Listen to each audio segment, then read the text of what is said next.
So, you have, for some reason, a need for a ring. But have you seen the economy these days? Things are nuts out there. Look at that. $1,000 for a little bit of metal. No. So I decided I would show you how to make a ring like this for under $100 in materials. You might have to join a co-op, but that's still gonna beat this price.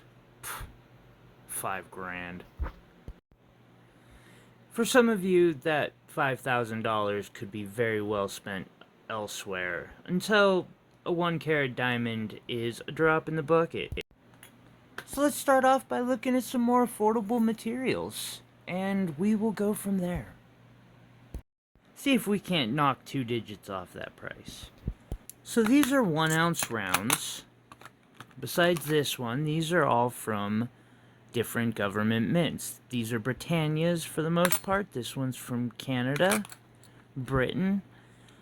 You can get these very easily for $30. I think I paid $1 over spot, and spot was $24.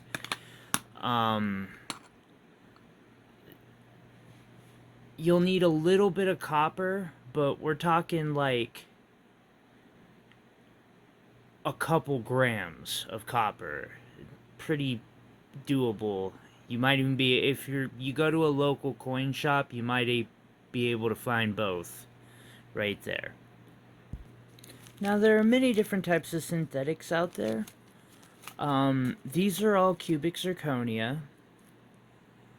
You can get other semi-precious stones like amethyst. That was a bad example of amethyst. Peridot. There's moissanite. You can get 1 carat moissanites for $30 pretty easily. You're always welcome to head over to our Etsy shop, celestialreach.etsy.com. If you need to get your hands on a CZ or something, I mean, we're talking a couple dollars. Very affordable. Also, this can be done in gold and diamonds. It will be a different type of alloy for the gold. The diamonds will be much more expensive. Very much more expensive. Like, for any one of these, I could probably buy this whole bag. Kind of exaggerating on some of the smaller ones, but, like, yeah. Maybe not. So, plenty of options out there. Gold, again, and I will do a video on how to alloy gold in the future. It does have some differences, but not a ton. Now, the first thing we want to do is turn this into sterling silver. Now, since we are using a gemstone, fine silver is just too soft. So what you need to do is add a little bit of copper to it. Now, this is electrical conduit, and it's actually very pure copper. It works great for this sort of thing. And we've got our 1 ounce silver coin.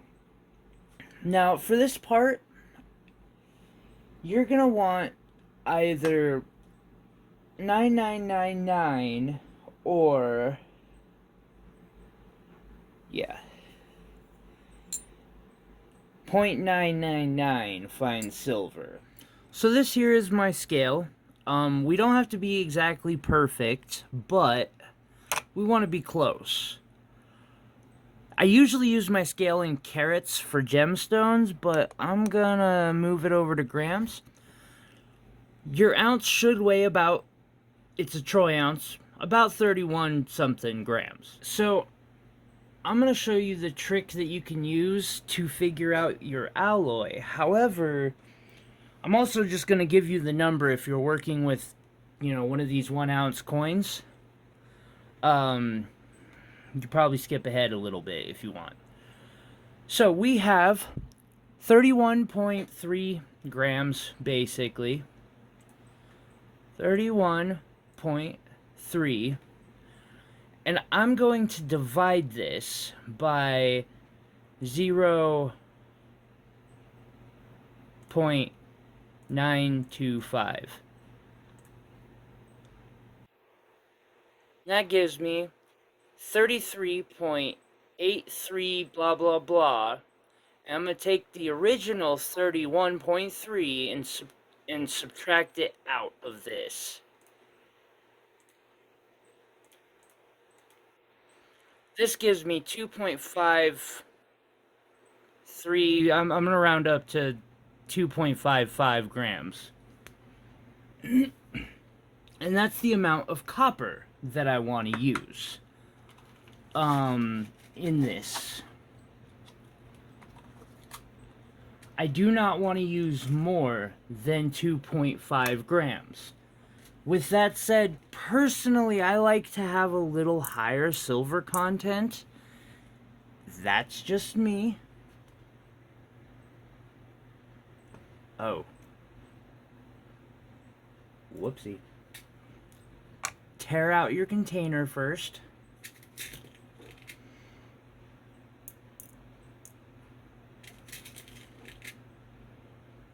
I always know about the amount that I want, and this is all copper scrap. The way I know is I go with 12 carats, because I usually weigh this stuff in carats. 2.5. 3, there's 2.44 something. So we prepare our ingot mold, and I've set it to the plate side for this first melt. We will melt all of our alloy, cut out enough for the plate that we need for one part, and then we'll remelt the scrap of that to make another part. Also, before I get too far into this, it's probably a good time to bring up crafting and jewelry making co-ops. These are places you can pay a monthly fee to use their tools, like rolling mill, molds, torches, so on and so forth. I would highly recommend this.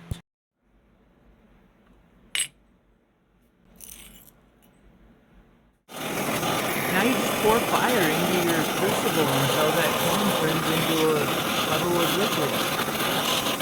Once it's been liquid for a few minutes, you take it and you pour it into your ingot mold.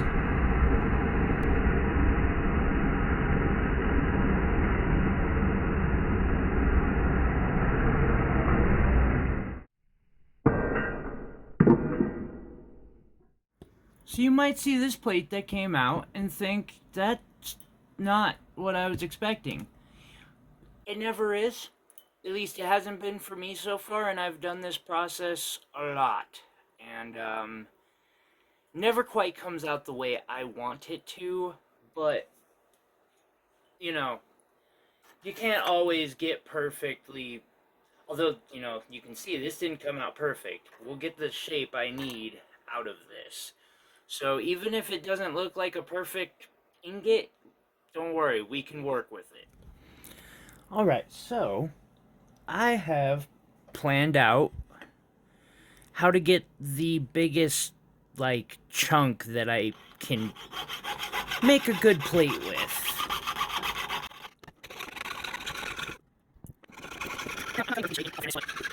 So, I don't know, about here.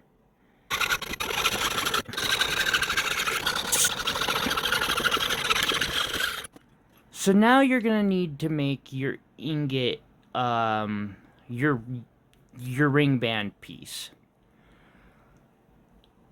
For the roller mill I have, this is the smallest I can do to make wire. Now, if you're hammering and you're gonna spend some time on it, you can use this thicker one, and you can make as thick of a ring band as you want. I know for mine, 7 to 8 grams is about perfect for this. I usually do a 8 to 9 gram melt, and it fills that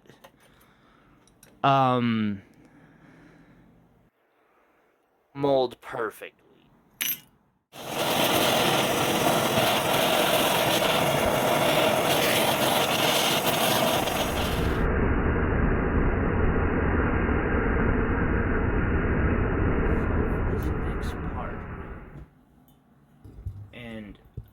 I do apologize for the fact that, like, I know I'm getting overly artistic for a tutorial, but, you know, sometimes you just gotta.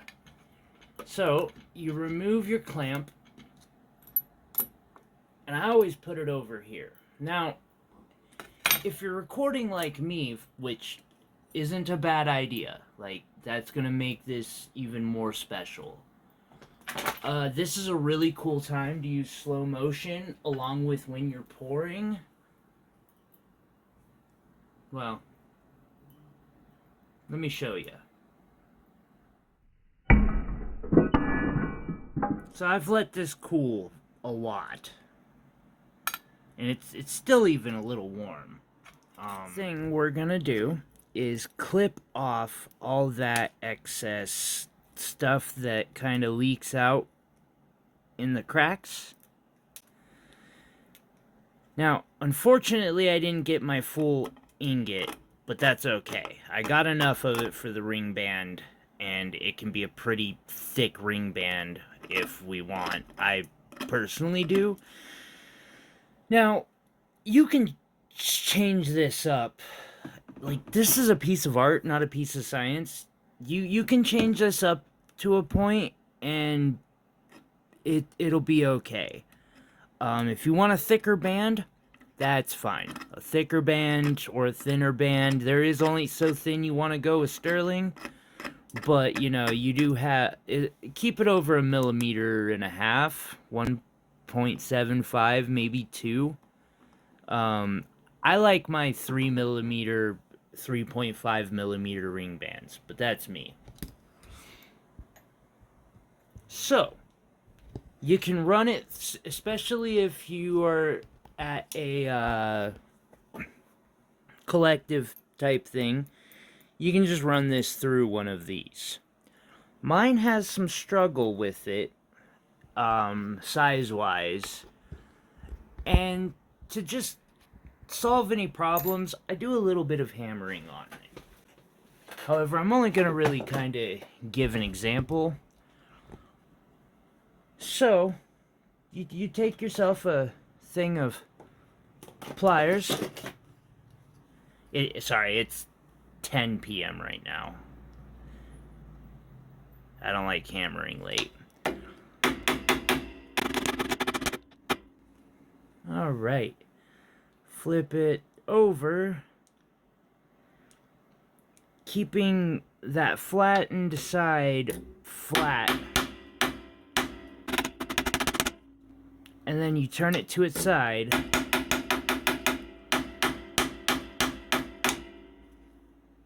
Now this is just a quick hammering to roughly get my square shape.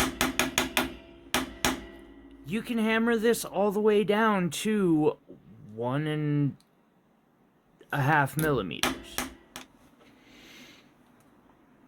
And roll. It appears I'm going to need to open it up a little more, but...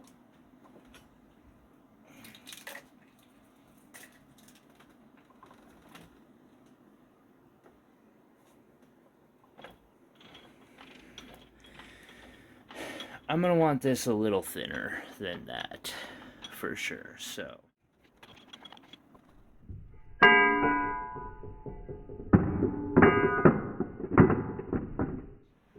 Alright, so we have ourselves some plates and a piece of wire.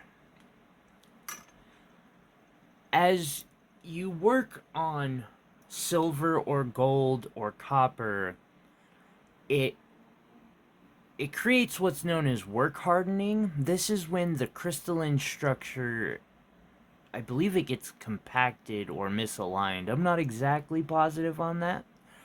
However, I know that by heating it to the point where it's like red hot allows those crystalline structures of this silver to realign, and it makes the metal softer and more workable. This can be very important along our journey, so we're going to do a bit of that now. This is called annealing, and it's a fairly simple process. We get one of the propane torches. Even if you have access to one of these little torches, they don't put out much fire. You can use them to anneal like the wire, and technically you can anneal that with it too, but it's a process. It uses some fuel and takes a lot of time.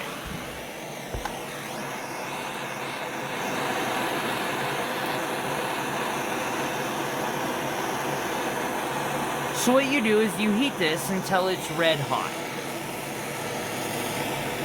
Do this over a fire-safe surface. I have a type of board that's fire, like, does not burn. And underneath that is a granite countertop that I got just for redundancy. I've got a white thing over there. It's also fireproof. So now, we get it red hot and we dunk it in water. There's disagreement on whether it's better to dunk it in the water or not. That's called quenching. I personally like quenching for a couple reasons. Especially having a YouTube channel, I'm about to show you one of the main reasons I like to quench.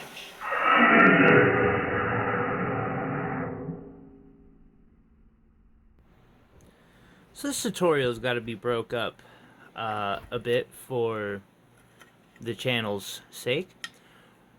I appreciate you checking it out. If you want to see part 2, feel free to subscribe. It should be out next week, hopefully sometime.